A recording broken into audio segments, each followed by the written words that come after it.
Now this confuses me because hot chocolate is not coffee. Why is this not cappuccino? Hi, welcome to my channel. My name is Sarah and I love to talk about books. Today it's time for a tag, and I was sort of tagged in this by Kim over at Bookmarks and Breadsticks. By sorta, I mean that I expressed an interest in this tag and she said, well, go ahead and do it. That was quite a wee while ago, which is often the case with me and tags. I never seem to get to them in a timely manner, but I'm doing it now. This one I've been interested in doing for a while actually, because if you know anything about me, you will know that I am a coffee junkie. I love the stuff. I'm powered by the stuff. I cannot get through the day without the stuff. And that's pretty much my story with books as well. So bringing the two together is just chef's kiss. So for the answers to this tag, I've raided my very unphotogenic bookcase that lives in my office that has never been featured on my channel and probably never will. So I'm hoping that most of the books that I'm talking about in this tag are ones that I've never mentioned before. And if you keep an eye out for future videos, I will also be using some of my oldest books on my TBR to do a little almost like a trash my TBR sort of video as well, so keep an eye out for that. But for now, let's get on to the questions for this tag. Question number one is Black Coffee, a series hard to get into but has hardcore fans. I don't mind black coffee as long as it's sweet. It wouldn't be my first choice, but if it was the only coffee on offer, then I would happily drink it. And in terms of series, so you guys know my history with series. I don't really have a lot of experience to draw on for this question, so I thought I would look more at a subgenre rather than a series. So subgenre that I find it hard to get into, but that has hardcore fans. And for me, that is Russian literature. So I have tried. I read Dr. Zhivago. I've also read Anna Karenina. That was on my Kindle. I thought I'd maybe read more in this genre, but maybe it just feels like that because the books are all so damn big. Actually, this one, Anna Karenina I read about 9 years ago, so memory isn't fresh, but it was a slog, and I don't think I particularly enjoyed it. I didn't hate it outright, but it just didn't speak to me in the way that I thought it would, considering how people love that book. And it was a bit the same with Dr. Zhivago, and I had really hoped for more with this one because I had seen, it was either a film or TV adaptation. Me and my mum had watched it together and I quite enjoyed that. It was the one with Keira Knightley and the guy from Love Actually.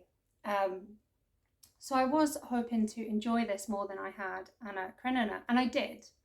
But there was a lot in it that I didn't enjoy, and similar to Anna Karenina, and they are different authors, but they both wasted so many pages just trying to show how clever they are about politics, farming, things like that. And I just felt it bogged the story down, it bored me to tears, and I just didn't get it. I read this maybe 2017, so perhaps my feelings towards that have changed. I won't give up on Russian literature, but I'm not really in a hurry to pick any more of it up anytime soon. Question number two is Peppermint Mocha, a book that gets more popular around the holidays. Peppermint Mocha. Actually, that kind of sounds disgusting. Like chocolate and coffee? Yes. Chocolate and mint? Yes. Chocolate, coffee and mint. There's just something about it. It's like when you've brushed your teeth and then you drink something. That just does not sound appealing to me at all, but whatever. So by holiday, I'm guessing this question means Christmas. We don't tend to say the holidays. For us, a holiday is, like a vacation. But if we're talking about Christmas, I guess it has to be A Christmas Carol. Does anyone read it at any other time in the year? I can imagine lying by the pool and reading A Christmas Carol. I really love that book. I grew up more on film versions than the actual book. I think everyone did, really. I mean, who hasn't seen The Muppets Christmas Carol? It's fantastic. It's one of my favourite ever adaptations. I think it's so clever, the way they've made that accessible, not just for children but for everyone, and it's really a funny version of a story that is actually quite sad and scary. But I did read A Christmas Carol for the first time, I don't know, maybe 6-7 years ago, and it was the first Dickens I'd ever read, and I was really pleasantly surprised to see how faithful the adaptations I'd seen had been to it, and what a great story it is. It's really short, actually. Like, when you think about how much it's impacted on culture and all of that sort of stuff, I was really surprised at how short it is. But it's just a perfect story, and it's been a while since I've read it, so I definitely think Christmas 2021, if I've got time. Why do I keep saying things like this, committing myself to books when I already have a TBR of now over 100 books? But it would be nice to read that at Christmas again. Maybe a bit adventurous to say I'll do it this year, maybe next year, but yeah, I really do need to revisit that book. Question number 3 is hot chocolate for a favourite children's book. Now this confuses me because hot chocolate is not coffee. Why is this not Baby Chino? But my favourite children's book is one that I actually have 2 editions of. And it is The Wolves of Willoughby Chase by Joan Aitken. This is the version I've had since childhood. I actually think it's definitely secondhand because it's got someone else's name in it. I thought it was a library sale purchase, but it's not. But this is the one that I read. But this one is a first edition of the American publication of it, and was given to me for my birthday by the ex-boyfriend of an ex-friend. So there's a story, but he was too good for her. Anyway, but this is a great story. I think there's I know there's a film. I think it's a 1980s film, which I actually saw first when I was a kid, and then my mum got me the book because I'd really enjoyed it.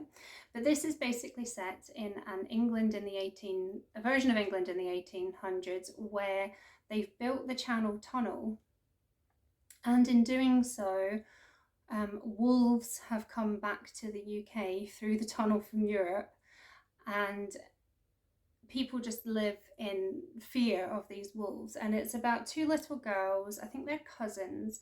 One's called Bonnie and one's called Sylvia.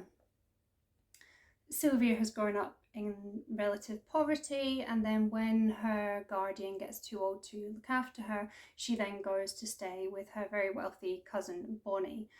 Just as Bonnie's parents are going away for some sort of round the world trip, and they are left in the guardianship of a governess. This governess turns out to be evil, and as soon as the parents have gone, she strips the children of all their toys, all their nice clothes, all their privileges, and sacks most of the housing staff. And this is just a mystery story, trying to figure out who she is and what her motivation is, and the girls escape, but they end up in some sort of workhouse or orphanage. And it's a really fun book, and I've always loved it, and I've read it again in adulthood and still loved it just as much. So this is definitely my favourite children's book. And then the next question is Double Shot Espresso, a book that kept you on the edge of your seat from start to finish. I don't get wired on caffeine, but sometimes you've just got to have that extra shot to get you through the day. And staying in a similar vein, pun intended, to books for younger audiences, I've picked Junk by Melvin Burgess. I read this as a teenager, and there was a TV adaptation as well that I played sick from school for a week so I could watch it every day that it was on, because it was, for some reason, it was on during the day. And this is the story of mainly two characters called Gemma and Tar, who are boyfriend and girlfriend at school. Tar has a horrific home life with alcoholic parents, and Gemma is just feeling a bit that teenage way where you hate your parents and you hate where you live and you think everything's boring and everyone's against you. And so they end up running away together, and through living in squats and things, they end up being drawn into the world of heroin addiction. They meet another young couple whose names I've forgotten, and hopefully it doesn't say on the back. And it's just, it was the first time I had read a book that was geared towards me at my age but discussed really adult issues. So there's addiction here, there's underage pregnancy. Is there a rape in here? I think there's prostitution in here. Like, there's just lots of really tough subjects, but which were dealt with in a way that I could get my head around at the age that I read it. I don't know, I haven't reread it as an adult. I don't know how it would hold up now, but I remember at the time it made a big impact on me, and I can see through my reading since then, particularly as an adult, that this really opened up a door to me to read about social issues and to have a bit more compassion to people who do struggle with addiction. The characters aren't all likable, but they're drawn in such a way that you can understand why they are the way they are and why they do what they do. So I thought this was a really powerful read. Question number 5, I think. I've not numbered these, hopefully. Question number 5 is Starbucks for a book you see everywhere.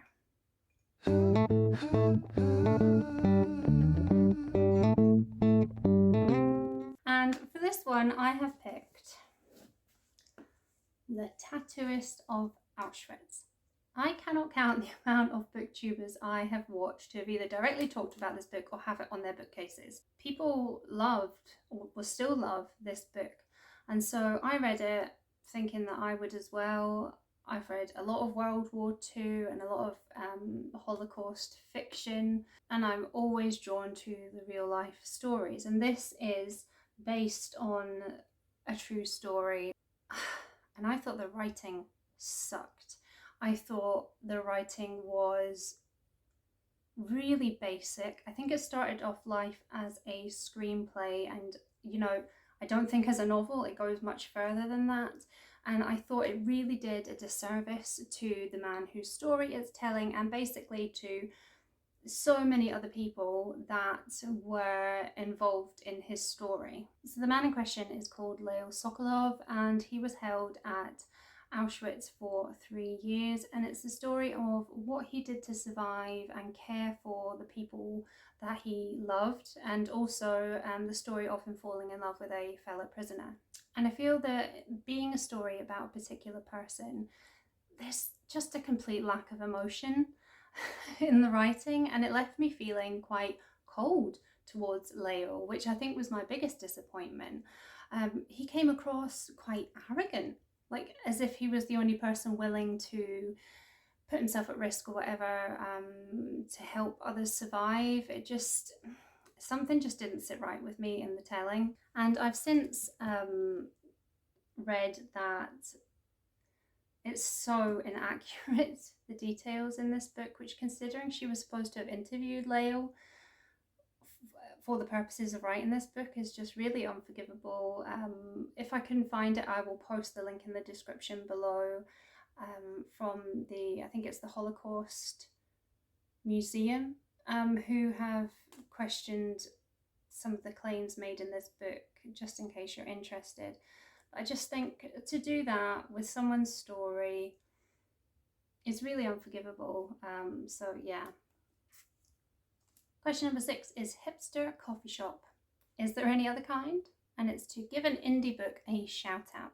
So I've gone more for like an indie publisher, and I've gone for these Peter Owen modern classics, these lovely, I mean, so gorgeous. Sorry, my lights are not helping because it's a very shiny cover, but this kind of black and gold, I just think they're stunning. I did have, so this is an Ace Nin's Ladders to Fire, which I tried to start,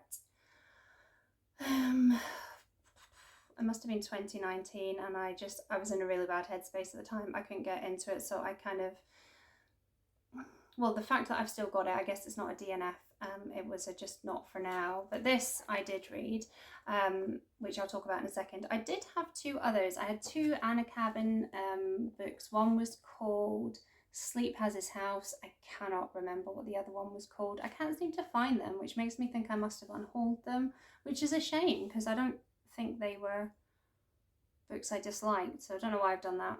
But yeah, I still have these ones. And so this is Spring Night by Tarjei Vesaas. Oh, sorry guys.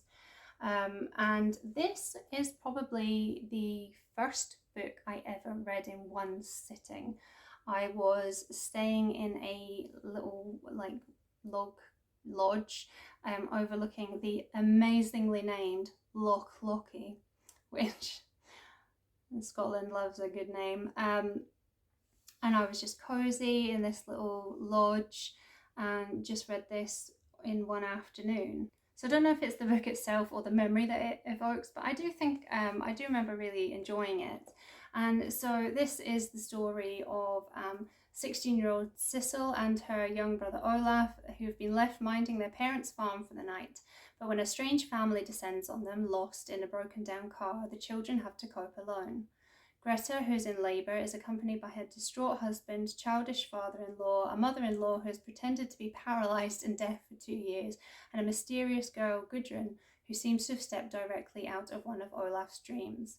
And I don't actually remember much about the story, and that's because it was 11 years ago.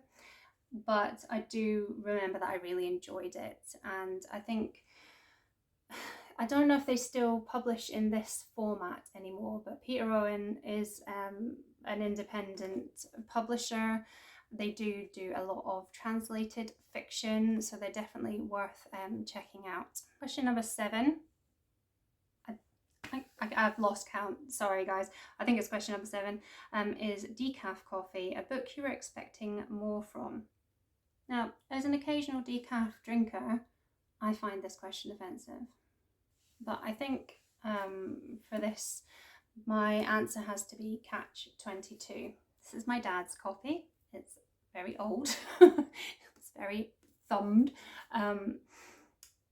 But yeah, because this is so talked about, and you know, I think it created this term Catch 22, which we all say. I was expecting a lot from this book and I didn't really get it.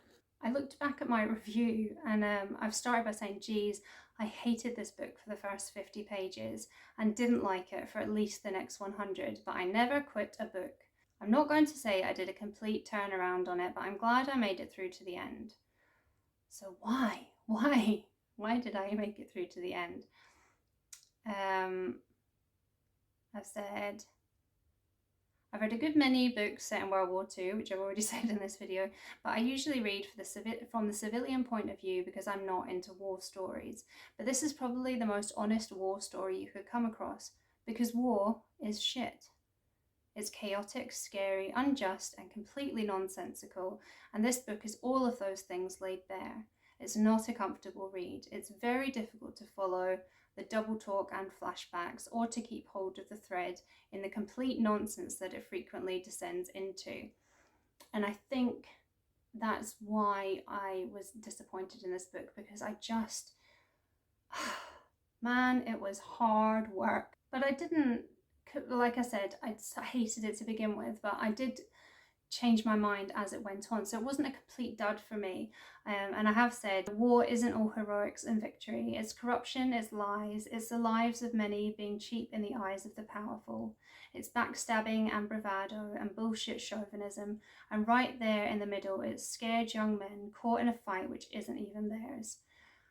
So I think this book really encapsulated that, and that's why I didn't completely just throw it in the bin. Plus, it's my dad.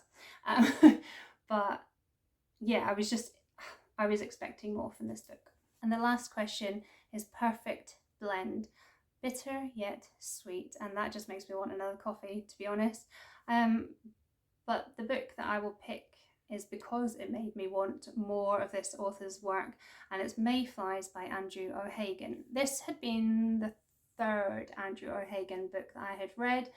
I will probably read anything else he has either written or writes in the future, because I just think he's a great writer.